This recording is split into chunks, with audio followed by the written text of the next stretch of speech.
Baiklah, yang pertama saya akan menjelaskan tentang anatomi panggul.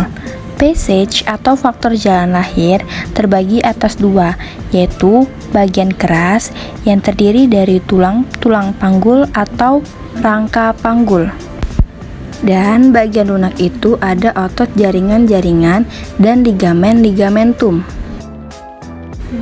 Jalan lahir keras atau panggul dibentuk oleh 4 buah tulang, yaitu 2 tulang pangkal paha, 1 tulang kelangkang atau os sakrum, dan 1 tulang tungging atau os kosigis. Lalu 2 tulang pangkal paha atau os kosae terdiri dari 3, yaitu yang pertama itu ada os ilium atau tulang usus. Bisa dilihat ya teman-teman, itu adalah tulang usus.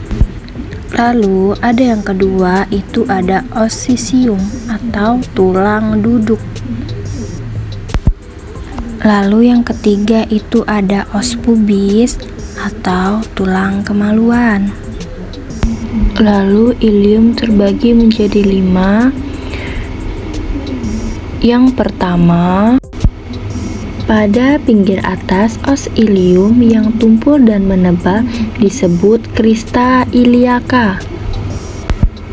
Bagian menonjol yang di depan disebut dengan spina iliaca anterior superior. Dan di bawahnya ada spina iliaca anterior inferior. Lalu di bagian belakang atas itu ada spina iliaca posterior superior.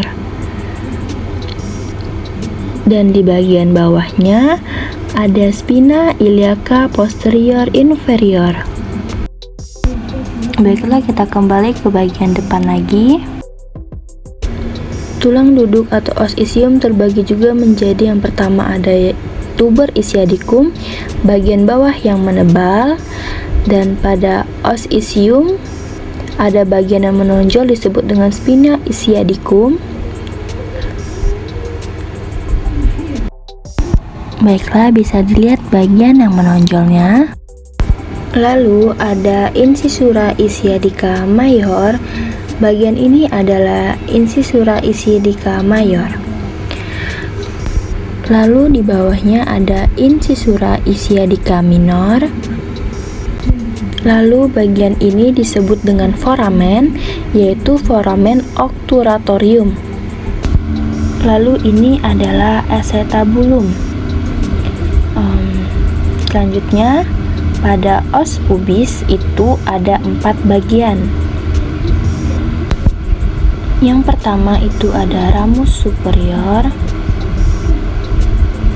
Lalu pada bagian bawahnya itu ada ramus inferior. Lalu ada arcus pubis yang menghubungkan kedua ramus inferior. Dan yang terakhir ada symphysis pubis. Bisa dilihat itu adalah symphysis pubis. Lalu os sacrum atau tulang kelangkang terbagi juga menjadi beberapa bagian. Yang pertama itu ada, lalu ada foramen sacralis. Ini yang berbentuk bulat dinamakan foramen sacralis. Lalu dengan lumbal kelima terdapat articulatio lumbosacralis. Guna articulatio lumbosacralis ini untuk memisahkan antara os sacrum dengan os ilium.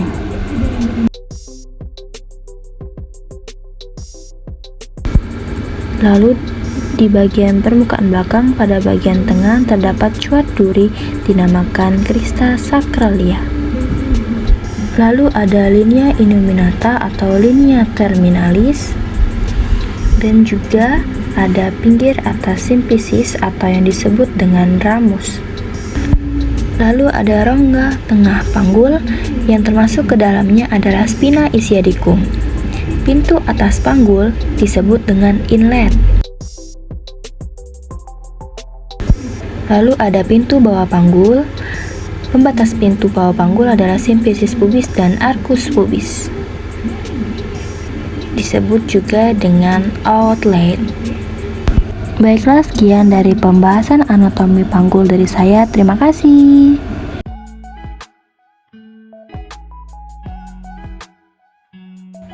Baiklah, selanjutnya mengenai mekanisme persalinan. Tahap pertama proses persalinan ialah engagement, yang artinya kepala sudah masuk panggul. Dengan adanya kontraksi, maka kepala akan terus menurun, dan proses ini disebut dengan descent. Pada waktu kepala turun, posisi sutura sagittalis dalam keadaan melintang dan sejajar dengan sumbu jalan lahir ini disebut sinkletismus. Sinkletismus lalu jika pada kepala janin mendekati promontorium, maka disebut asinkletismus. Dan kemudian apabila kepala janin mendekati sintesis itu dinamakan asinkletismus posterior.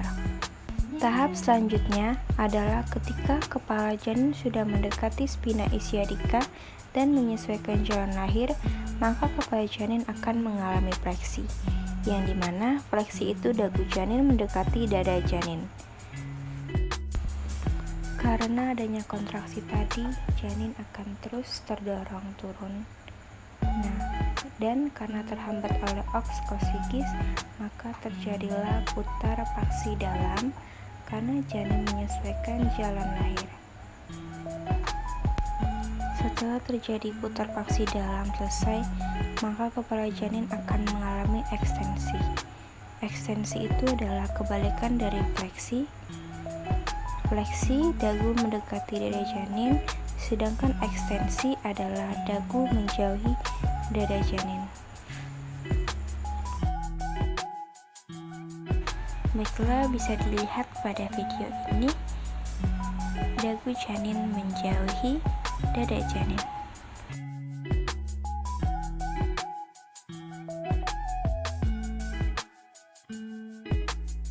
Tahap selanjutnya adalah putar paksi luar. Biasanya terjadi karena bahu janin menyesuaikan sumbu jalan lahir. Setelah putar paksi luar selesai, maka akan terjadi eksklusi, di mana posisi janin akan akhir seluruhnya.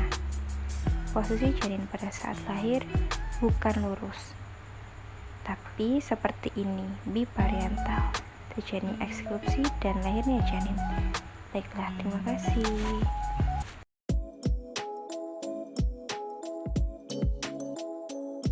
Baiklah, di sini saya akan menjelaskan tentang anatomi kepala janin.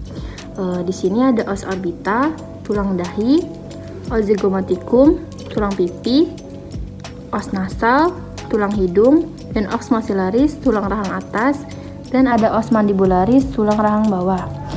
Di tengkorak ada os frontalis, bagian depan, dan os parietalis, bagian belakang, dan os occipitalis, bagian bawah.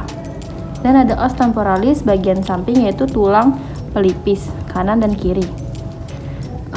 Sutura pembaginya ada 4, yaitu sutura frontalis yang memisahkan antara frontal kanan dan kiri, dan sutura sagittaris yang memisahkan antara kanan dan kiri ini, dan sutura coronaria yang memisahkan antara parietal dan frontal ini, dan ada sutura lamboidea yang memisahkan antara os parietal dan occipital ini. Ubun-ubun besar atau ubun-ubun mayor yang berbentuk segi 4 ini, dan ubun-ubun kecil atau ubun-ubun minor di bagian belakang ini yang berbentuk segitiga. Baiklah, sekian dari penjelasan saya. Terima kasih.